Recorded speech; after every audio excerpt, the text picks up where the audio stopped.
नमस्कार साथियों। सर्वप्रथम आप लोगों को तुलसा विवाह हरबोधनी एकादशी की बधाई। आइए अपने शिव कथा में प्रवेश करते हैं श्रद्धा भक्ति के साथ। शंकर ही सब देवताओं के अधिभूत देवता है। सभी देवताओं का आह्वान करें। गजाननं भूतगणाधिसेवितं कल्पितजम्बूफलचारुभक्षणं उमासुतं शोकविनाशकारकं नमामि विघ्नेश्वरपादपङ्कजं नीलाम्बुश्यामलकोमलाङ्गं सीतासमारूढभागं पाणो महासायकचारुचापं नमामि रामं रघुवंशनाथं कर्पूरगौरं करुणावतारं संसारसारं भुजगेन्द्रहारं सदा वसन्तं हृदयारविन्दे भवं भवानी सहितं नमामि। तुम्हें हो माता पिता तुम्हें हो बंधु सखा तुम्हें हो विद्या द्रविणं तुम्हें त्वमेव सर्वं मम देव गुरुर्ब्रह्मा गुरुर्विष्णु गुरुर्देव महेश्वर गुरु साक्षात् परब्रह्म तस्मै श्री गुरुवे नमः तस्मै श्री गुरुवे नमः तस्मै श्री गुरुवे नमः। आनंदी आनंद कर सब संकट दूर जो सेवक शरण पड़े सदा रहे भरपूर। तुम दाता हम मांगता दिया तुम्हारी खाए तुम ऐसी जगदाता माता छोड़ तुम्हें किस दर जाए। सदा भवानी दाहिनी सिद्धि करे गणेश और पंचदेव रक्षा करें ब्रह्मा विष्णु महेश। सर्वे भवन्तु सुखिनः सर्वे सन्तु निरामयाः सर्वे भद्राणि पश्यन्तु मा कश्चित् दुःख भाग भवेत्। बोलो शंकर भगवान की जय हो। ओम नमः शिवाय ओम नमः शिवाय ओम नमः शिवाय ओम नमः शिवाय ओम नमः शिवाय। बोलो शंकर भगवान की जय हुए। आइए तो शिव पुराण के पंचखंड में पंचम खंड कहते हैं ना में हम प्रवेश कर रहे हैं। पंचम खंड में हम देख रहे हैं कि ये युद्ध खंड है। कल मैंने आपको 6 से लेके 8 तक का अध्याय सुनाया था। आज मैं आपको 9वें अध्याय से शुरू करके 10वें अध्याय तक ले जाऊंगी, जिसमें सर्वदेवमय रथ का वर्णन, शिव जी का रथ पर चढ़कर युद्ध के लिए प्रस्थान, उनका पशुपति नाम पड़ने के कारण शिव जी द्वारा गणेश का पूजन और त्रिपुर दाह होगा। मैं दानव का त्रिपुर से जीवन बच पाना होगा। ये हम लोग आज इस में अध्ययन करेंगे। भक्तों, आप सभी की उपस्थिति मेरे लिए बहुत प्रेरणादायक बनती है। मैं अच्छे से अच्छा आपको सुनाने का प्रयास करती हूँ, किंतु मजबूर हूँ। मुझे जितना आता होगा, जितना मेरी समझ में होगा, मैं आपको सुनाती हूँ। मैं इस महान ग्रंथ से ही तो सुनाती हूँ। बस मेरे वाग रूप की कोई त्रुटि हो तो माफी चाहती हूँ। व्यास जी ने कहा, शैव प्रवर शरद कुमार जी, आपकी बुद्धि बड़ी उत्तम है। आप सर्वज्ञ हैं, तात आपने परमेश्वर शिव जी को कथा सुनाई है, वह अत्यंत अद्भुत है। आप बुद्धिमान विश्वकर्मा ने शिव जी। बोलो शंकर भगवान की जय होवे। जय जय हो वे। ऐरावत की पत्नी का नाम अभ्रमु था। आम कामधेनु था, जुए के अंतिम छोर पर स्थित हुए। अव्यक्त प्रकृति उसका, ईर्षा दंड बुद्धि नटबल, अहंकार कोना और पंच महाभूत उसका बल थे। मुनि श्रेष्ठ इंद्रिया उसे चारों ओर से विभूषित कर रही थी और श्रद्धा उस रथ की चाल थे। उस समय वेदों के वहां 6 अंग उसके भूषण और पुराण न्याय शुभ लक्षणों से युक्त बल संपन्न श्रेष्ठ मंत्र घंटा के स्थानापन्न हुए और वर्ण तथा आश्रम उसके पाद बने। रथ का निर्माण कर बता रहे हैं कैसे कैसे किससे क्या बना हुआ है। सहस्त्र फणों से सुशोभित शेष दाग बंधन रज्जु हुए और दिशाएं तथा उपदिशाएं उसके पाद बने। पुष्कर आदि तीर्थों ने रत्न जड़ित स्वर्णमय पताकाओं का स्थान ग्रहण किया और चारों समुद्र उस रथ के आच्छादन वस्त्र बने। गंगा आदि सभी श्रेष्ठ सरिताओं ने सुंदरी स्त्रियों का रूप धारण किया और समस्त आभूषणों से विभूषित हो हाथ में चौवर लिए यत्र तत्र स्थित होकर वे रथ की शोभा बढ़ाने लगी। आवा आदि साधु सातों वायुओं ने स्वर्णमय उत्तम सोपान का काम संभाला। लोकालोक पर्वत उसके चारों ओर का उपसोपान और मानस आदि सरोवर उसके सुंदर बाहरी विषम स्थान हुए। सारे वर्चासल उसके चारों ओर के पास बने और नीचे के लोकों के निवासी उस रथ का तल भाग हुए। देवाधिदेव भगवान ब्रह्मा लगाम पकड़ने वाले सारथी हुए और ब्रह्मदेवत ओंकार उन ब्रह्मदेव का चाबुक बने। अकार ने उस विशाल छत्र का रूप धारण किया। मदरांचल पार्श्व भाग का दंड हुआ। शैलराज हिमालय धनुष और स्वयं नागराज शेष उसके प्रत्यंचा बने। श्रुति रूपिणी सरस्वती देवी उस धनुष की घंटा हुई और महातेजस्वी विष्णु बाण तथा अग्नि उस बाण के नोक बने। मुने चारों वेद उस रथ में जुते हुए थे, चारों घोड़े कहे गए थे। इसके बाद शेष बची हुई ज्योतियां उन अश्वों की आभूषण हुई। विश्व से उत्पन्न हुई वस्तुओं ने सेना का रूप धारण कर लिया। वायु बाजा बजाने लगे और व्यास आदि मुख्य मुख्य ऋषि वाह वाहक हुए। मुनीश्वर अधिक कहने से क्या लाभ, मैं संक्षेप में बताता हूं कि ब्रह्मांड में जो जो कुछ भी वस्तुएं थीं वह सब उस रथ में विद्यमान थी। इस प्रकार बुद्धिमान विश्वकर्मा ने ब्रह्मा और विष्णु की आज्ञा से उस शुभ रथ सामग्री का निर्माण किया था। बोलो विश्वकर्मा भगवान की जय होवे। सनत कुमार जी कहते हैं, हे महर्षि, इस प्रकार के महान दिव्य रथ में जो अनेक विध आश्चर्यों से युक्त था, वेद रूपी अश्वों को जोतकर ब्रह्मा ने उस शिव को समर्पित कर दिया। शंभु को निवेदित करने के पश्चात जो विष्णु आदि देवों के सम्मानीय एवं त्रिशूल धारण करने वाले हैं, उन देवेश्वर की प्रार्थना करके ब्रह्मा जी उन्हें उस रथ पर चढ़ाने लगे। तब महान ऐश्वर्यशाली सर्वदेवमय शंभु रथ सामग्री से युक्त उस दिव्य रथ पर आरूढ़ हुए। उस समय ऋषि देवता गंधर्व नाग लोकपाल और ब्रह्मा विष्णु भी उनकी स्तुति कर रहे थे। गान विद्या विशारद अप्सराओं के गण उन्हें घेरे हुए थे। सारथी के स्थान पर ब्रह्मा को देखकर उन वरदायक शंभु की विशेष शोभा हुई थी। लोक की सारी वस्तुएं कल्पित उस रथ पर शिवजी चढ़ ही रहे थे कि वे संभूत से वे घोड़े सिर के बल भूमि पर गिर पड़े। बोलो शंकर भगवान की जय होवे।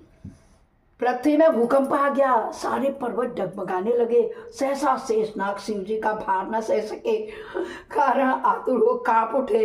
तब उसी क्षण भगवान धरणीधर ने उठाकर नंदीश्वर का रूप धारण किया और रथ के नीचे जाकर उसको ऊपर उठाया। बोलो नंदीश्वर महाराज की जय होवे। परंतु नंदीश्वर भी रथारूढ़ महेश के उस उत्तम तेज को सहन न कर सके, अतः उन्होंने तत्काल ही पृथ्वी पर घुटने टेक दिए। तत्पश्चात भगवान ब्रह्मा ने शिव जी की आज्ञा से हाथ में चाबुक ले घोड़ों को उठाकर उस श्रेष्ठ रथ को खड़ा किया। तदंतर महेश द्वारा अधिष्ठित उस उत्तम रथ में बैठे हुए ब्रह्मा जी ने रथ में जुटे हुए मन और वायु के समान वेदशाली वेद में अश्व को उन तपस्वी दानवों के आकाश स्थित तीनों पुरों को लक्ष्य करके आगे बढ़ाया। तत्पश्चात लोगों के कल्याण भगवान रुद्रदेवों की ओर दृष्टिपात करके कहने लगे, सुर श्रेष्ठो, यदि तुम लोग देवों और अन्य प्राणियों के विषय में पृथक बोलो शंकर भगवान की जय। शंकर जी ने कहा, है श्रेष्ठो, तुम्हारे अतिरिक्त जो अन्य प्राणी भी मेरे पशुव्रत धर्म को व्रत करेंगे वे भी निस्संदेह पशुत्व से छूट जाएंगे, मतलब पशुवत व्यवहार करने से छूट जाएंगे। जो नैष्ठिक ब्रह्मचर्य का पालन करते हुए 12 वर्ष तक, 6 वर्ष तक अथवा 3 वर्ष तक मेरी सेवा करेगा अथवा करवाएगा, वह पशु से विमुक्त हो जाएगा। इसलिए श्रेष्ठ देवताओं, तुम लोग भी जब इस परमोत्कृष्ट दिव्य व्रत का पालन करोगे तो इसी समय पशुत्व से युक्त हो जाओगे। इसमें कुछ भी संशय नहीं है, कोई भी पशु नहीं बनेगा। कितने प्रकार के पशु जानवर होते हैं कि जो आए दिन जन्म लेते हैं और वो जाते हैं, तो शिव जी के पूजा पाठ और सुमिरन सेवा करने मात्र से वो योनि प्राप्त नहीं होते। ये सच पुराण में कहा गया है। सनत कुमार जी कहते हैं, हे महर्षि, परमात्मा महेश्वर का वचन सुनकर विष्णु तथा ब्रह्मा आदि देवताओं ने कहा तथेति, बहुत अच्छा, ऐसा ही होगा। इसलिए बड़े बड़े देवता तथा असुर भगवान शंकर के पशु बने और पशुत्व रूपी पास से विमुक्त करने वाले रुद्र पशुपति हुए। तभी से महेश्वर का नाम पशुपतिनाथ पड़ा। पशुओं के नाथ हो गए। ब्रह्मा विष्णु खुद ही उनके ओरिजिनल रथ को हाँकने वाले बने ना, तो पशुत्व का धारण नहीं बन पाओगे, तुम पशु का धारण रूप नहीं रख पाओगे। मगर इस समय करो, यह नाम विश्व में विख्यात हो गया, यह नाम समस्त लोकों में कल्याण प्रदान करने वाला हो गया। इस समय संपूर्ण देवता तथा ऋषि हर्षमग्न होकर जय जयकार करने लगे और देव देवेश्वर ब्रह्मा विष्णु तथा अन्य प्राणी भी परमानंद हो गए। इस अवसर पर महात्मा शिव का जैसा रूप प्रकट हुआ था उसका वर्णन सैकड़ों वर्षों में भी नहीं सकते। तदंतर जो शिवा तथा संपूर्ण जगत के स्वामी और समस्त प्राणियों के सुख प्रदान करने वाले हैं, वे महेश्वर यौ सुसज्जित होकर त्रिपुर का संहार करने के लिए प्रस्थित हुए। जैसे कि सब समय देवादिदेव महादेव त्रिपुर का विनाश करने के लिए चले। उस अवसर पर देवराज आदि सभी प्रधान देवता भी उनके साथ प्रस्थित हुए। पर्वत के समान विशाल काय उन सर्वेश्वरों का मन प्रसन्न था। वे सूर्य के समान प्रकाशित हो रहे थे। वे सभी हाथी में हल, शाल, मूसल, भुसुंडी और नाना प्रकार के पर्वत जैसे विशाल आयुधों को धारण करके हाथी, घोड़े, सिंह, रथ और बैलों पर सवार होकर के चल रहे थे। उस समय जिनके शरीर परम प्रकाशमान थे और महान उत्साह से संपन्न थे तथा जो नाना प्रकार के अस्त्र शस्त्रों से सुसज्जित थे, वे इंद्र, ब्रह्मा, विष्णु आदि देव शंभु की जय जयकार बोलते हुए महेश्वर के आगे आगे चले। सभी दंडी एवं जटाधारी मुनि हर्ष मनाने लगे और आकाशवाणी सिद्ध तथा चारण पुष्पों की वृष्टि करने लगी। विपेंद्र त्रिपुर की यात्रा करते समय जितने गणेश्वर शिव जी के साथ थे उनकी गणना कौन पा सकता है। अर्थात नहीं, त्रिपुर की जब कन्यारे इतना सुंदर रथ बना और सभी जा रहे हैं, उनके सारे के सारे गण जा रहे हैं।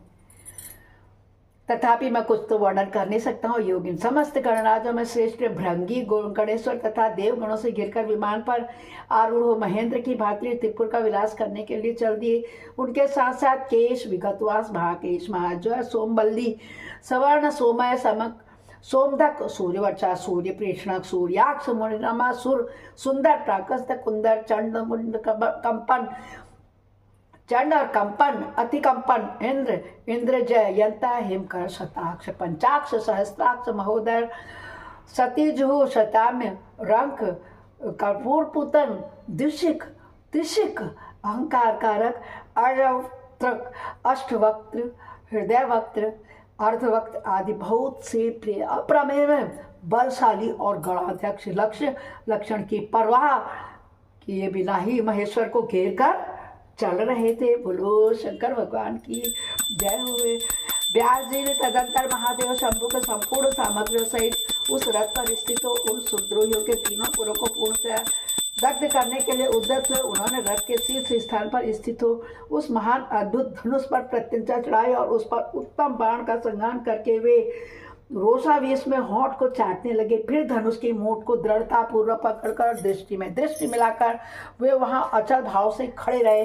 परंतु उनके अंगूठे के अग्रभाग में स्थित होकर गणेश निरंतर पीड़ा ही पहुंचाते रहे, जिससे वे तीनों पुर त्रिशूलधारी शंकर का लक्ष्य नहीं बन सके।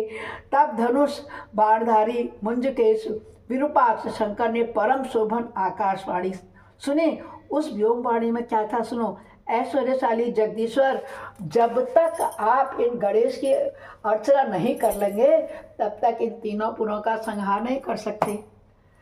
चला तो रहे थे मगर गणेश ही बैठे हुए थे। सबसे पहले काम से पहले क्या कहते हैं, हर काम से पहले कहो जय जय गणेश की, जय जय गणेश की। इन तीनों पुरों का संहार नहीं कर सकेंगे। तब ऐसी बात सुनकर के अंधकार की निहंता भगवान शिव ने भद्रकाली को बुलाकर गजानन का पूजन करवाया। जब हर्षपूर्वक विधि विधान सहित अग्रभाग में स्थित उन विनायक की पूजा की गई तब वे प्रसन्न हो गए। फिर तो भगवान शंकर को उन तारक पुत्र महामनुष्य दैत्यों के तीनों नगर को यथोक्त रूप से आकाश में स्थित दिख पड़े। इस विषय में कुछ लोग ऐसा कहते हैं कि जब शिवजी स्वयं स्वतंत्र परब्रह्म सगुण निर्गुण सबके द्वारा अदक्ष स्वामी परमात्मा निरंजन पंचदेवमय पंचदेवों के उपास्य और परात्पर प्रभु है, वही सबके उपास्य है, उनका उपास्य कोई नहीं है।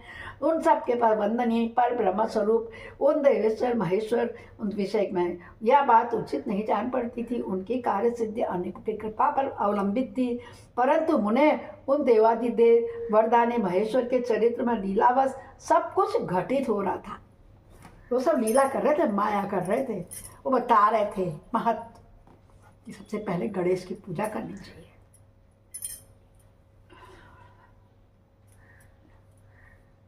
इस प्रकार जब गणाधिपति का पूजन करके महादेव जी स्थित हुए तब वे तीनों पुर काल व शीघ्र ही एकता को प्राप्त हो गए। मुने उन त्रिपुरों के परस्पर मिलकर एक हो जाने पर महान आत्मबल से संपन्न देवताओं को महान हर्ष हुआ। तब संपूर्ण देवगण सिद्ध और परम से अष्टमूर्तिधारी शिव की स्तुति करके उच्च स्वर से जय जयकार करने लगे। उसमें ब्रह्मा और जगदीश्वर विष्णु ने कहा, महेश्वर तारक के पुत्र उन त्रिपुर निवासी दैत्यों के वध का समय भी आ गया है विभो, इसलिए ये पुर एकता को प्राप्त हो गए। अतः देवेश जब तक ये त्रिपुर पुनः विलग हो उसके अलग ही आप हो, पहले ही बाहर छोड़ दीजिए, इन्हें भस्म कर डालिए और देवताओं का कार्य सिद्ध कीजिए। ये शंकर भगवान से प्रार्थना करने लगे। मुने तदंतर शिव जी ने धनुष की डोरी चढ़ाकर उस पर पूज्य पाशुपात्र तास्त्र नामक बाण का संधान किया और उससे वे त्रिपुरा को छोड़ने को विचार करने लगे।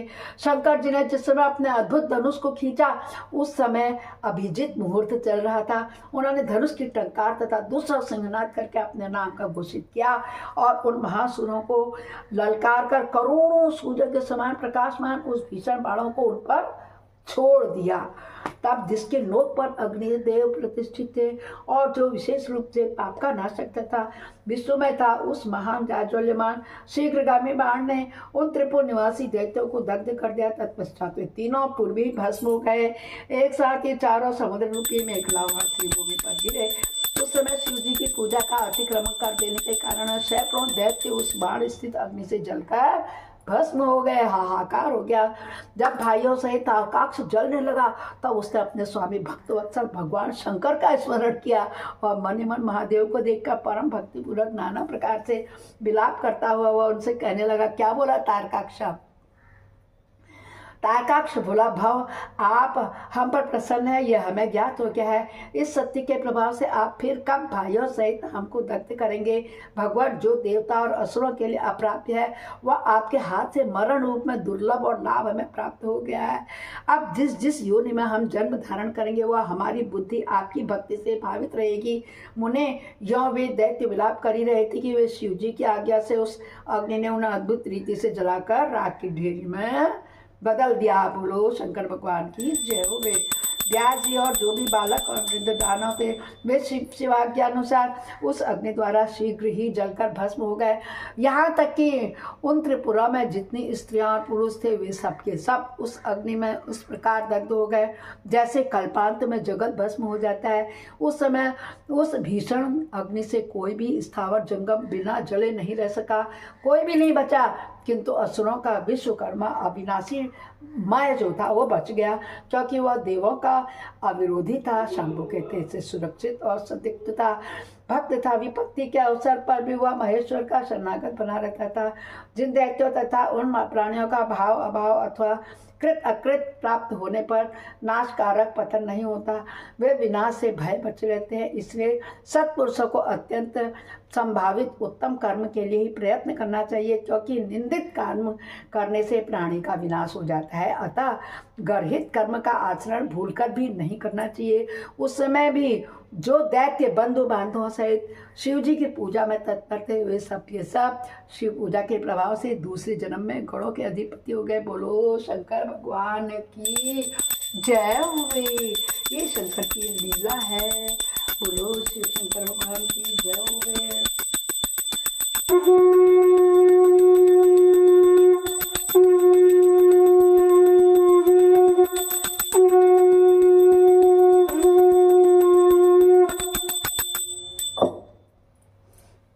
अपराध सहस्राणि क्रियन्त्यानि सम्मया दासः विधिमां त्वां क्षमस्व परमेश्वरी। आवाहनं न जानामि विसर्जनं पूजां च न जानामि क्षमतां परमेश्वर। मंत्रहीनं क्रियाहीनं भक्तिहीनं सुरेश्वर। यद् पूजितं मया देव परिपूर्णं तदस्तु मे। हे शंकर भगवान,